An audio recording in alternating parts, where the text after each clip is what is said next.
Light has the capability to inspire and to focus, and it has a profound effect on our health and well-being.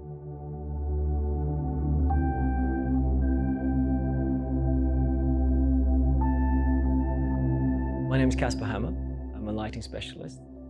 I worked as a lighting designer on internationally acclaimed projects throughout the world. Human-centric lighting and the best light for human beings is natural light. It's the daylight and the sunlight that affects us. It's the reflected light from the moon at night. It's even the fire. That's the best lighting for human beings. Human-centric lighting for architecture is about creating a lit environment, plan and design the light in a way to ensure that people can function, they can thrive, and feel well. In an architectural space, you want a combination of something that can be controlled personally and something that's centrally controlled. If we look at nature, the skylight is what you cannot control, and if you take that into an architectural space, that would be your ceiling light. Your personal light, that's your fire, that's your candle.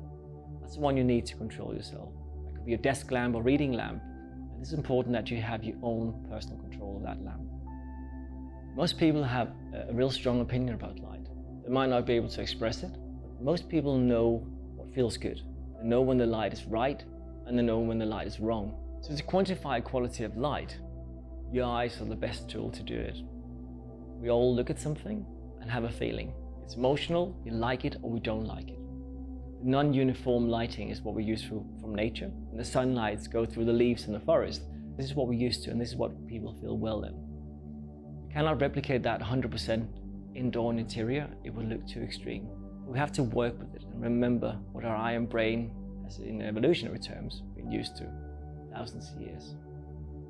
One of the important parts of doing a good lighting scheme is to start looking at the intensity of the light at the different surfaces.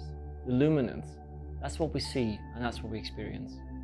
We need to ensure the space have different luminance at different surfaces, so we get that contrast in the space. That's what we're used to from nature, and that's what's going to feel comfortable. Lighting control in spaces has, up till now, mainly been focusing on saving energy, and it's come really far, and it's really important. But that same technology can actually be used to create a much more exciting and dynamic space to work in. Without lighting control, it's up to us to go and change it. Get up, change the light, turn it on, turn it off. That's what we're used to in homes most of the time. With technology, we can change that, and in commercial spaces, we should change that. We should use technology in central ways to control what the lighting is doing. We just have to remember human beings working in the space. We have to remember that they have to control something personally until the sensory input and the machine learning is good enough to take over.